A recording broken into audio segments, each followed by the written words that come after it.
Black holes. అసలు ఈ black holes అంటే ఏంటనేది చాలామందికి తెలియదు. అయితే కొంతమందికి బ్లాక్ హోల్ గురించి తెలుస్తుంది, కానీ బ్లాక్ హోల్స్ మీద కొన్ని డౌట్స్ ఉంటాయి. ఎలాంటివంటే, బ్లాక్ హోల్స్ ఎందుకు బ్లాక్ కలర్లో ఉంటాయి, అసలు బ్లాక్ హోల్స్ ఎలా క్రియేట్ అవుతాయి, మనం కూడా బ్లాక్ హోల్స్ని క్రియేట్ చేయగలమా, ఆ బ్లాక్ హోల్ సైజ్ ఎంత ఉంటుంది, బ్లాక్ హోల్స్ సౌండ్ చేస్తాయా, బ్లాక్ హోల్స్ ఎన్ని రకాలు ఉన్నాయి, ఎందుకు బ్లాక్ హోల్స్ అన్నింటినీ ఆకర్షిస్తుంది, మనం బ్లాక్ హోల్ దగ్గరలో ఉంటే ఏమవుతుంది, ఇటువంటి క్వశ్చన్స్ చాలామందికి వస్తుంటాయి. ఇలాంటి క్వశ్చన్స్ అన్నింటికీ ఆన్సర్ ఈ వీడియో తెలుసుకుందాం.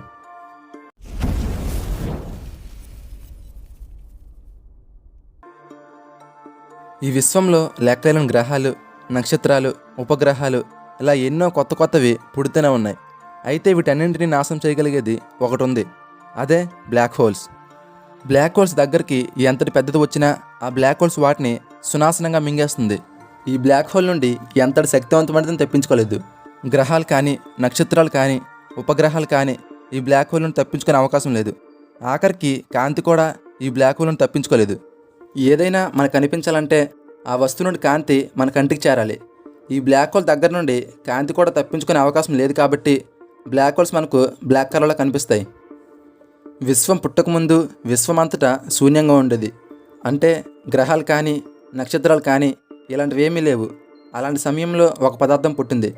కొంతకాలం తర్వాత అది ఒక్కసారిగా పేలిపోయింది. దీన్నే మనం బిగ్ బ్యాంగ్ అంటాం. ఈ బిగ్ బ్యాంగ్ తర్వాతే మన విశ్వం పుట్టుక మొదలైంది. ఈ పేలుడు నుండి చెల్లాచెదిరిన చిన్న చిన్న ముక్కలే మనం ఇప్పుడు చూస్తున్న గ్రహాలు, నక్షత్రాలు. అయితే నక్షత్రాలలో పెద్ద నక్షత్రాలు ఉంటాయి, చిన్న నక్షత్రాలు ఉంటాయి. మన సూర్యుడు కూడా ఒక నక్షత్రమే. మన సూర్యుడి మాస్ కంటే కొన్ని బిలియన్ రేట్లు ఎక్కువ మాస్ కలిగిన నక్షత్రాలు ఉంటాయి. సింపుల్గా చెప్పాలంటే మన సౌర సిస్టంలో ఉన్న గ్రహాలు, ఉపగ్రహాలు, ఉల్కలు, మన సూర్యుడు వీటన్నింటినీ కలిపి ఒక దగ్గర ఉంచితే ఎంత మాస్ అయితే ఉంటుందో ఆ నక్షత్రం ఒకటే అంత మాస్కి 8 రెట్లు పెద్దదిగా ఉంటుంది. అంటే ఎంత పెద్ద నక్షత్రం ఊహించుకోండి. ఇటువంటి నక్షత్రాలు వాటి గ్రావిటీ కారణంగా దగ్గరకు కుదించుకుపోతాయి. అలా చివరికి వాటి సైజు మొత్తం చిన్నగా మారిపోయేంత వరకు దగ్గరకు కుదించుకుపోతాయి. అలా దగ్గరికి అణిచివేయడం వల్ల నక్షత్రం లోపల ప్రెజర్ ఎక్కువ అవుతుంది. ఈ ప్రెజర్ కారణంగా నక్షత్రం ఒక్కసారిగా పేలిపోతుంది. ఈ పేలుడినే సూపర్నోవా అంటాం. ఈ పేలుడు కారణంగా ఆ నక్షత్రం బ్లాక్ హోల్గా మారిపోతుంది. ఈ నక్షత్రం బ్లాక్ హోల్గా మారకముందే చాలా గ్రావిటీ ఉంది. ఒక్కసారి బ్లాక్ హోల్గా మారిన తర్వాత దాని గ్రావిటీ మరింత పెరుగుతుంది. ఎంత గ్రావిటీ అంటే ఆ బ్లాక్ హోల్ గ్రావిటీ నుండి ఏది తప్పించుకోలేనంత. అయితే మనం కూడా బ్లాక్ హోల్స్ని క్రియేట్ చేయగలం అంటే ఒక విధంగా క్రియేట్ చేయగలం, ఒక విధంగా క్రియేట్ చేయలేం. ఏదైనా ఒక వస్తువుని బ్లాక్ హోల్గా మార్చాలంటే ఆ వస్తువు యొక్క మాస్ని తగ్గించకుండా దాని సైజుని 0కి తగ్గించాలి. అలా చేస్తే ఆ వస్తువుని బ్లాక్ హోల్గా మార్చగలం. కానీ వస్తువు యొక్క మాస్ని అలానే ఉంచి దాని సైజుని తగ్గించే టెక్నిక్ మన దగ్గర లేదు. కాబట్టి మనం బ్లాక్ హోల్స్ని క్రియేట్ చేయలేం. బ్లాక్ హోల్స్ ప్రధానంగా 3 లేయర్స్ని కలిగి ఉంటుంది. బ్లాక్ హోల్స్ మధ్యన బ్లాక్ కలర్లో ఉన్నదానిని సింగులారిటీ లేయర్ అంటాం. బ్లాక్ హోల్స్ నుండి తప్పించుకున్న ఆబ్జెక్ట్స్ అన్నీ ఈ లేయర్లోనే ఉంటాయి. బ్లాక్ హోల్కి బయట ఉండే లేయర్ని అవుటర్ ఈవెంట్ హారిజన్ అంటారు. ఈ సింగులారిటీ లేయర్కి, అవుటర్ లేయర్కి మధ్య ఉన్నదానిని ఇన్నర్ ఈవెంట్ హారిజన్ అంటారు. ఈ లేయర్లో ఉండే ప్రతి ఆబ్జెక్ట్ కూడా లైట్ కంటే స్పీడ్గా ట్రావెల్ అవ్వాలి. ఒకవేళ లైట్ కంటే స్పీడ్గా ట్రావెల్ అవ్వకపోతే ఆ ఆబ్జెక్ట్ సింగులారిటీ లేయర్లోకి వెళ్ళిపోతుంది. అవుటర్ ఈవెంట్ హారిజన్ మరియు ఇన్నర్ ఈవెంట్ హారిజన్ ఈ 2 లేయర్స్ని కలిపితే ఎంత మాస్ అయితే ఉంటుందో అంత మాస్ని ఈ సింగులారిటీ లేయర్ ఒకటే కలిగి ఉంటుంది. అర్థమయ్యే విధంగా చెప్పాలంటే అవుటర్ లేయర్ మరియు ఇన్నర్ లేయర్లో ఉండే ప్రతి గ్రహం, ప్రతి నక్షత్రం, అలాగే ఉల్కలు, గాలి, ధూళి ఇలా అన్నీ కలిపితే ఎంత మాస్ అయితే ఉంటుందో అంత మాస్ని ఈ సింగులారిటీ లేయర్ ఒకటే కలిగి ఉంటుంది. Outer event horizon, inner event horizon, singularity layer ఈ 3 లేయర్స్ని కలిపితే బ్లాక్ హోల్ సైజ్ 78 బిలియన్ల మైల్స్ ఉంటుంది. అంటే 12,550,30,30,12,552 కిలోమీటర్లు ఉంటుంది. ఈ సైజులో 90% ఈ అవుటర్ మరియు ఇన్నర్ ఈవెంట్ హారిజన్స్ మాత్రమే ఉంటాయి. సింగులారిటీ లేయర్ విషయానికి వస్తే అది చాలా చిన్నగా ఉంటుంది. నక్షత్రం బ్లాక్ హోల్గా మారకముందు ఆ నక్షత్రం ఎంత సైజు ఉంటుందో ఆ సైజు మీద డిపెండ్ అయ్యి సింగులారిటీ లేయర్ సైజు ఉంటుంది. ఫర్ ఎగ్జాంపుల్, మన భూమిని బ్లాక్ హోల్గా మార్చాలంటే 1.74 సెంటీమీటర్ల సైజుకి కుదించాలి. ఇక్కడ 1.74 సెంటీమీటర్లు అనేది బ్లాక్ హోల్గా మారిన తర్వాత సింగులారిటీ లేయర్ యొక్క సైజు.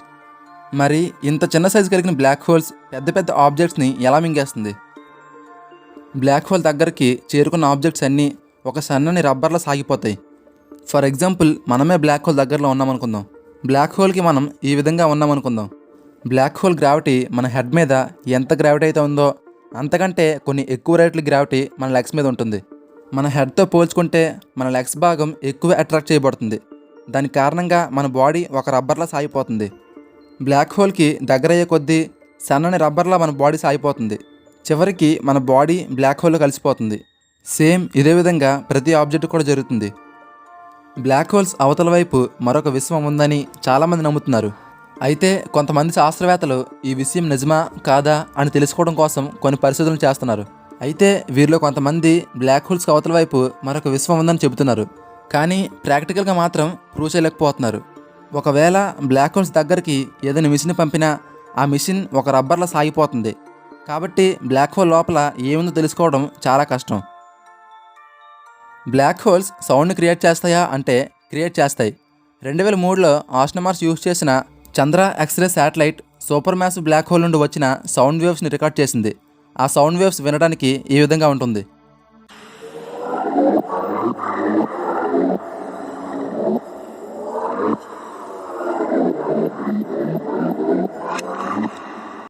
సౌండ్ పాస్ అవ్వాలంటే ఎయిర్ ఉండాలి. మరి స్పేస్లో ఎయిర్ ఉండదు కదా, మరి ఎలా సౌండ్ రికార్డ్ చేశారు అనే సందేహం రావచ్చు. మనం అనుకున్నట్లు స్పేస్ మొత్తం వ్యాక్యూమ్ కాదు. స్పేస్లో హైడ్రోజన్ గ్యాస్తో పాటు కొన్ని రకాల గ్యాసెస్ ఉంటాయి. కానీ ఈ గ్యాసెస్ అన్నీ చాలా తక్కువగా ఉంటాయి. ఎంత తక్కువ అంటే స్పేస్లో మనం పక్కపక్కనే ఉండి గట్టిగా అరిచినా ఆ సౌండ్ మన చెవి వరకు చేరదు. మరి బ్లాక్ హోల్ సౌండ్ ఎలా వినిపించిందంటే మనం మాట్లాడే సౌండ్ యొక్క ఫ్రీక్వెన్సీ కంటే బ్లాక్ హోల్ చేసే సౌండ్ యొక్క ఫ్రీక్వెన్సీ చాలా రెట్లు ఎక్కువ. ఆ సౌండ్కి స్పేస్లో ఉండే ఎయిర్ పార్టికల్స్ చాలా ఎక్కువగా వైబ్రేట్ అవుతాయి. అందువల్ల బ్లాక్ హోల్ చేసే సౌండ్ పాస్ అవుతుంది. అయినప్పటికీ ఆ సౌండ్ మనకు వినిపించదు. ఎందుకంటే బ్లాక్ హోల్స్ మనకు చాలా డిస్టెన్స్లో ఉంటాయి కాబట్టి. స్పేస్లో ఎటువంటి సౌండ్ లేకుండా నిశ్శబ్దంగా ఉంది కాబట్టి స్పేస్ మొత్తం వాక్యూమ్గా ఉంటుందని అనుకుంటాం. బ్లాక్ హోల్స్ మెయిన్గా 3 రకాలు ఉంటాయి: stellar black holes, intermediate black holes and super massive black holes. ఒంటరిగా ఉన్న ఒక నక్షత్రం పేలడం వల్ల స్టెల్లర్ బ్లాక్ హోల్స్ ఏర్పడతాయి. ఈ 2 బ్లాక్ హోల్స్తో పోల్చుకుంటే ఈ స్టెల్లర్ బ్లాక్ హోల్స్ చాలా చిన్నవి. ఒంటరిగా ఉన్న ఒక నక్షత్రం బ్లాక్ హోల్గా మారకముందు దాని చుట్టుపక్కల ఉండే చిన్న చిన్న నక్షత్రాలని ఆకర్షించి ఒక పెద్ద నక్షత్రంగా మారుతుంది. అలా పెద్ద నక్షత్రంగా మారిన తర్వాత బ్లాస్ట్ అయ్యి బ్లాక్ హోల్గా మారుతాయి. అటువంటి బ్లాక్ హోల్స్ని ఇంటర్మీడియట్ బ్లాక్ హోల్స్ అంటారు. స్టెల్లర్ బ్లాక్ హోల్స్తో పోల్చుకుంటే ఈ బ్లాక్ హోల్స్ పెద్దవి.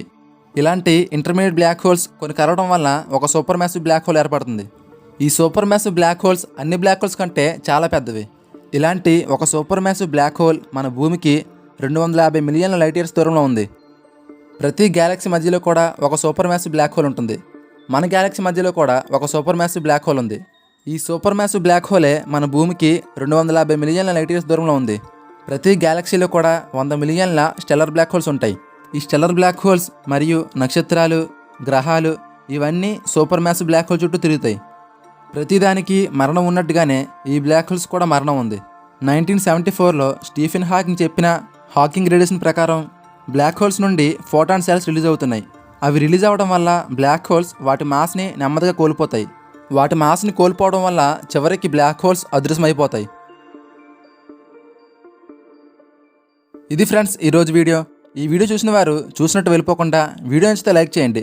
అలాగే మీ ఫ్రెండ్స్కి షేర్ చేయండి. ఇలాంటి మరిన్ని ఇంట్రెస్టింగ్ వీడియోస్ కోసం నా ఛానల్ని సబ్స్క్రైబ్ చేసుకోండి.